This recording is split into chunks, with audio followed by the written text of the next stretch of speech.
नमस्कार, मैं निधि श्रीवास्तव और मैं आपका स्वागत करती हूं आपके अपने YouTube चैनल ITI 360 डिग्रीज में। जैसा कि आप सभी छात्रों को पता है कि कोविड-19 के कारण क्लासेस अभी बाधित चल रही हैं और आपको हमारी YouTube चैनल पर रेगुलर ऑनलाइन क्लासेस मिलती रहेंगी ताकि आपकी जो लर्निंग की प्रोसेस है वो डिस्टर्ब बिल्कुल भी ना हो। और क्लासेस या फिर ITI में आपकी रेगुलर चले या ना चले, लेकिन हमारे चैनल पर आपको हर रोज़ कुछ नया सीखने के लिए ज़रूर मिलेगा। इसके लिए हम पूरी कोशिश करते हैं कि आप बेस्ट क्वालिटी एजुकेशन आपको प्रोवाइड कर सके। और इसी के क्रम में मेरी जो ये क्लास है, ये आज क्लास नंबर 4 है। इससे पहले मैं 3 क्लासेस आपको ले चुकी हूँ, कंडक्ट हो चुकी हैं, जो कि चैप्टर 5 की हैं, मौलिक विद्युत एवं वैद्युतिक पदार्थ। अभी मैं ये वाला चैप्टर पढ़ा रही हूँ। मेरी जो भी क्लासेस रहेंगी वो इलेक्ट्रीशियन ट्रेड के छात्रों के लिए, wireman, ICTSM, IT, electronic mechanic, consumer electronic और इलेक्ट्रीशियन और इलेक्ट्रॉनिक से संबंधित जितनी भी ट्रेड्स हैं सबके लिए बहुत ही इंपॉर्टेंट है और उन ट्रेड के छात्रों के लिए काफ़ी हेल्पफुल रहेंगी। तो आज की क्लास शुरू करने से पहले मैं आप सभी छात्रों से निवेदन करती हूँ कि आप जो हमारा ये ऑनलाइन फ्री एजुकेशन जो हम चला रहे हैं अपने चैनल के माध्यम से आपको वीडियोस प्रोवाइड करते हैं, उनको अपने फ्रेंड्स के साथ भी शेयर कीजिए ताकि आपके फ्रेंड्स भी इसका लाभ उठा सकें और वो भी अपनी लर्निंग की प्रोसेस को कंटिन्यू रख सके। तो चलिए आज की क्लास स्टार्ट करते हैं। और आज की क्लास में आपको बताने वाली हूँ विद्युत धारा यानी कि इलेक्ट्रिक करंट और विद्युत धारा के प्रकार यानी कि टाइप ऑफ इलेक्ट्रिक करंट के बारे में। इससे पहले मैंने आपको क्लास जो चैप्टर नंबर 5 है उसमें जो 3 क्लास मेरी हो चुकी हैं उसमें मैंने आपको बता दिया है पदार्थ के बारे में, पदार्थ कितने प्रकार के होते हैं उनके बारे में, और अणु किसे कहते हैं, परमाणु किसे कहते हैं, परमाणु संरचना के बारे में बता दिया है, इलेक्ट्रॉन, प्रोटॉन, न्यूट्रॉन के बारे में बता दिया है। साथ में ही परमाणु संरचना का जो नियम होता है वो भी मैंने आपको बहुत अच्छे से कुछ प्रॉब्लम सॉल्व करा के भी आपको कॉन्सेप्ट क्लियर कर दिया है। परमाणु क्रमांक के बारे में मैंने आपको बता दिया है, परमाणु भार के बारे में मैंने आपको बता दिया है, आयन के बारे में बता दिया है, ऋणायन क्या होता है, धनायन किसे कहते हो और आयनीकरण क्या होता है। तो ये जो मेरे पिछले 3 वीडियो है उसमें आप इन सब के बारे में सीख सकते हैं, तो उन तीनों वीडियो को आप देख लीजिएगा। उसका जो प्लेलिस्ट है वो मैं इस वीडियो के लास्ट में लगा दूंगी और साथ ही इस वीडियो के डिस्क्रिप्शन बॉक्स में भी आपको मिल जाएगा।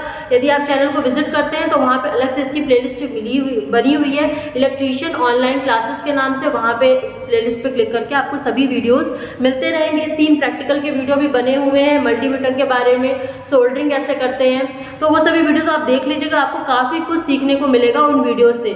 तो आज की क्लास स्टार्ट करते हैं। सबसे पहले मैं आपको बता दूं कि विद्युत धारा किसे कहते हैं, इलेक्ट्रिक करंट किसे कहते हैं। तो इलेक्ट्रिक करंट क्यों फ्लो होती है, कैसे फ्लो करती है और इसकी डिफिनीशन क्या है। तो जैसा कि मैंने आपको बताया है पिछली क्लास में कि किसी भी एटम में, किसी भी परमाणु में जो सबसे बाहरी कोश में जो इलेक्ट्रॉन्स होते हैं उन्हें वैलेंस इलेक्ट्रॉन कहते हैं। अब मान लीजिए कि ये एक परमाणु है और यहाँ पे इसका न्यूक्लियस है। मैंने बताया आपको परमाणु का जो सघन भाग होता है, बीच का सघन भाग होता है उसे न्यूक्लियस कहते हैं, नाभिक कहते हैं, और उसमें न्यूट्रॉन होते हैं और प्रोटॉन्स होते हैं और इसके चारों तरफ विभिन्न कक्षाओं में इलेक्ट्रॉन्स क्या करते हैं, चक्कर लगाते रहते हैं। तो ये जो न्यूक्लियस होता है इसमें क्योंकि न्यूट्रॉन होता है, न्यूट्रॉन पे कोई भी चार्ज नहीं होता है, प्रोटॉन पे पॉजिटिव चार्ज होता है। तो ये जो नाभिक होता है वो कैसा होता है, पॉजिटिव चार्ज वाला होता है, पॉजिटिवली चार्ज होता है। और इलेक्ट्रॉन्स जो होते हैं इनकी विभिन्न कक्षाओं में चक्कर लगाते रहते हैं। और इलेक्ट्रॉन पे कैसा चार्ज होता है आपको पता है, इलेक्ट्रॉन पे नेगेटिव चार्ज होता है। इसी तरह सबसे बाहरी कोश में भी कुछ इलेक्ट्रॉन होंगे जो इसके चारों तरफ चक्कर लगाते रहेंगे। तो जो इस पे नेगेटिव चार्ज है और इस पे पॉजिटिव चार्ज है, और आपको बेसिक कॉन्सेप्ट एक पता है कि जो अपोजिट चार्ज होते हैं वो एक दूसरे को क्या करते हैं, अट्रैक्ट करते हैं। जो अपोजिट टाइप के चार्ज होते हैं वो एक दूसरे को आकर्षित करते हैं। और एक फोर्स का भी फॉर्मूला आपने पढ़ा होगा, F = 1/4 epsilon Q1 Q2 R²। ये R क्या होता है, ये जो दो चार्ज है, मान लो ये चार्ज Q1 है और ये चार्ज Q2 है, तो इन दोनों के बीच की जो दूरी होती है वो R से हम रिप्रेजेंट करते हैं। यानी कि अगर दो चार्जों के बीच में दूरी, क्योंकि ये क्या है, इन्वर्सली प्रोपोर्शनल है, ये क्या है, ये अंश में है और ये हर में है, ये F हम लिख सकते हैं इन्वर्सली प्रोपोर्शनल टू R² लिख सकते हैं। यदि R की वैल्यू बढ़ेगी, अगर दोनों ही चार्ज के बीच की दूरी बढ़ेगी तो फोर्स का मान क्या होगा, कम हो जाएगा। जो आकर्षण वाला फोर्स होगा, जो अट्रैक्टिव फोर्स होगा, उसका मान कम हो जाएगा अगर दूरी बढ़ेगी। तो इसी तरह से जो इलेक्ट्रॉन न्यूक्लियस के पास होगा नाभिक के पास होगा उसकी दूरी सबसे कम होगी, तो ये सबसे ज़्यादा अट्रैक्शन फोर्स से बंधे होंगे न्यूक्लियस के साथ। इसी तरह जैसे जैसे दूरी बढ़ेगी वैसे वैसे इस फोर्स का मान जो होगा वो घटता जाएगा। तो जो पहले वाले शेल में यानी के वाले शेल में जो इलेक्ट्रॉन होगा वो सबसे ज़्यादा स्ट्रांगली अट्रैक्ट होगा, आकर्षित होगा, न्यूक्लियस के साथ बंधा होगा एक अट्रैक्टिव फोर्स से, और जैसे जैसे दूरी बढ़ेगी वैसे वैसे फोर्स कम होता जाएगा। तो जो बाहरी कक्षा में इलेक्ट्रॉन्स होंगे वो सबसे ज़्यादा कम फोर्स को या सबसे कम जो अट्रैक्टिव फोर्स होगा उसको एक्सपीरियंस करेंगे, उन पे सबसे कम अट्रैक्टिव फोर्स लगेगा।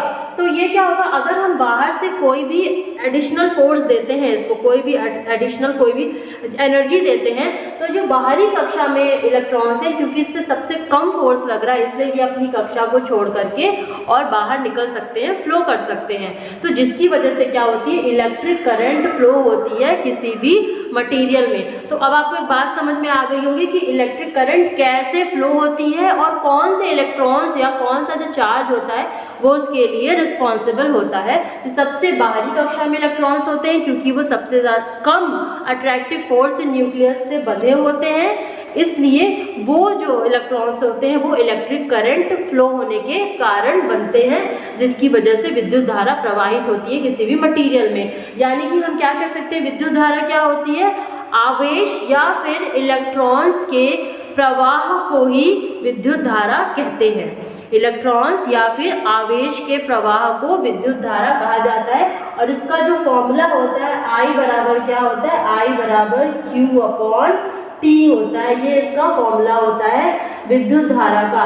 विद्युत धारा क्या होता है, अदर शब्द में इसमें क्या बोल सकते हैं, विद्युत धारा होता है आवेश के प्रवाह की दर, इसे विद्युत धारा कहते हैं। या फिर क्या कह सकते हैं, rate of flow of charge क्या कहलाता है, इलेक्ट्रिक करंट कहलाता है। तो I बराबर क्या होता है, Q/T होता है, ये इसका फॉर्मूला होता है।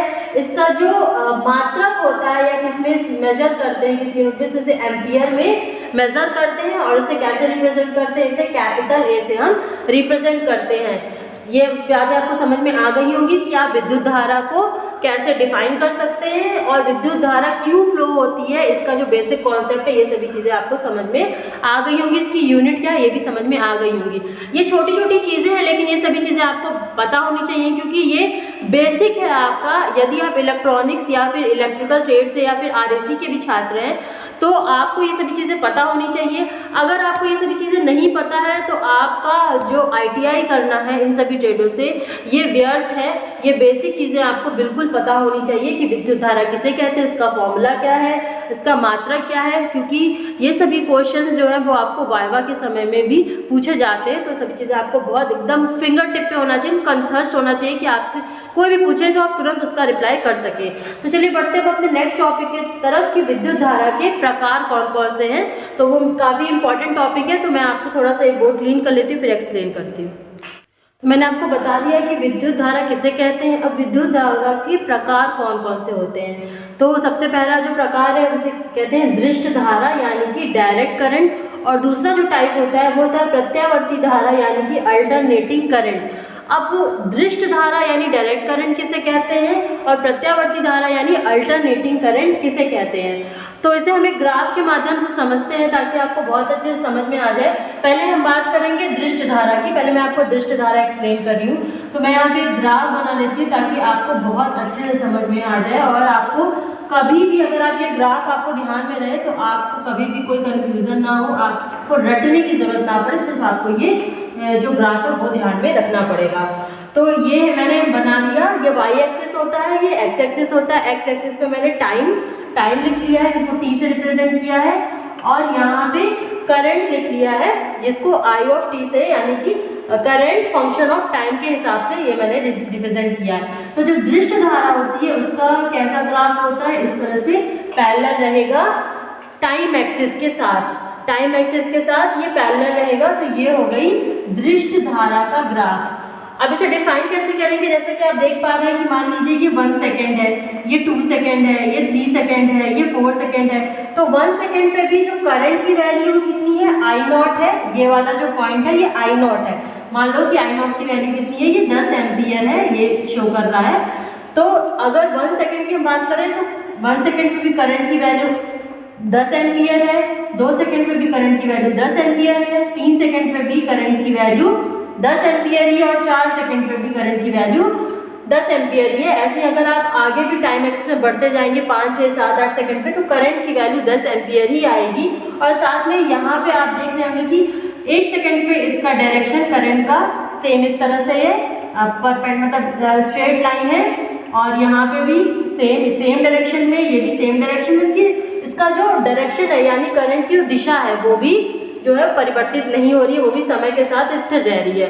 तो इस तरह से हम दृष्ट धारा को कैसे डिफाइन करेंगे या डायरेक्ट करंट को कैसे डिफाइन करेंगे कि दृष्ट धारा वह धारा होती है जिसका मान और जिसकी दिशा समय के साथ नियत रहती है, स्थिर रहती है, यानी कि जिसकी मान और दिशा समय के साथ परिवर्तित नहीं होती है, उसे हम दृष्ट धारा या फिर डायरेक्ट करंट कहते हैं। तो दृष्ट धारा या फिर डायरेक्ट करंट या फिर आप जो जनरल भाषा में इसे डीसी करंट बोलते हैं, तो इसे आप कहाँ से प्राप्त कर सकते हैं? तो सेल, बैटरी और डीसी जनरेटर्स जो होते हैं उससे हमें दृष्ट धारा, डायरेक्ट करंट या डीसी करंट ये मिलती है। ये तीनों चीज़ें एक ही हैं, आपको बहुत अच्छे से समझना चाहिए। तो डीसी करंट हम बोलते हैं वही है दृष्ट धारा, और इसी को डायरेक्ट करंट, डीसी का फुल फॉर्म क्या हो गया? डायरेक्ट करंट हो गया। ठीक है, तो ये सभी चीज़ें हमें इन चीज़ों से आप प्राप्त कर सकते हैं, सेल से, बैटरी से और डीसी जनरेटर से।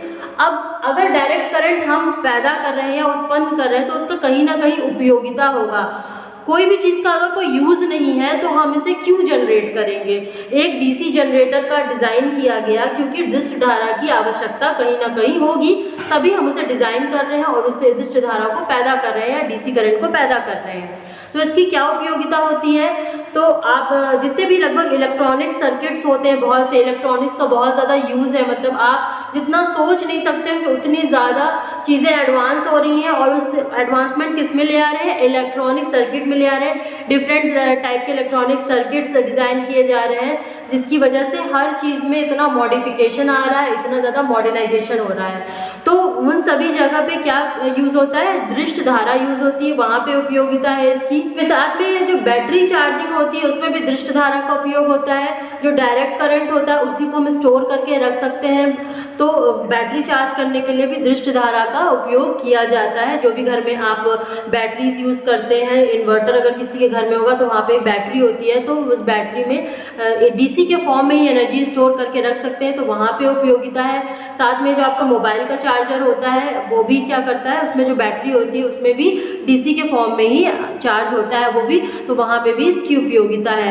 वेल्डिंग करते समय आपको दृष्ट धारा की आवश्यकता होती है, तो इस तरह से इसके कई एप्लीकेशंस हैं जिसकी वजह से हम दृष्ट धारा को उत्पन्न करते हैं, और ये सभी उपयोगिताएं हैं इसकी। अब बात करते हैं प्रत्यावर्ती धारा यानी कि अल्टरनेटिंग करंट की। तो अल्टरनेटिंग करंट किसे कहते हैं, ये भी पहले मैं आपको एक ग्राफ बना देती हूँ और उसके हिसाब से मैं आपको एक्सप्लेन कर देती हूँ, उसके बाद से हम अल्टरनेटिंग करंट को डिफाइन करेंगे। तो जैसा कि मैंने आपको दृष्ट धारा का ग्राफ बताते समय वाई एक्सिस और एक्स एक्सिस ड्रॉ किया था, ये वाला एक्स एक्सिस, और यहाँ पे फिर से हम टाइम को लेंगे, और ये वाला वाई एक्सिस, और यहाँ पे फिर से हम करंट को लेंगे।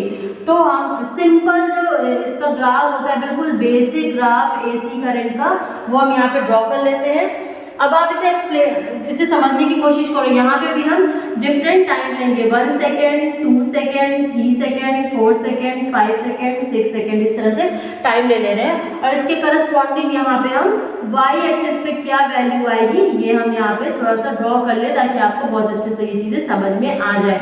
तो आप जैसा कि देख पा रहे हैं कि जो 1 सेकेंड है, 1 सेकेंड पे करंट की वैल्यू कितनी आ रही है, मान लीजिए I1 वैल्यू है इसकी। 1 सेकेंड पे करंट की वैल्यू I1 है, 2 सेकेंड पे करंट की वैल्यू बढ़ जा रही है और ये वैल्यू I2 हो जा रही है। 3 सेकेंड पे करंट की वैल्यू और बढ़ जा रही है, I3 हो जा रही है। 4 सेकेंड पे फिर से करंट की वैल्यू चेंज हो जा रही है और ये I4 हो जा रही है। अब हम बात कर लेते हैं डायरेक्शन की।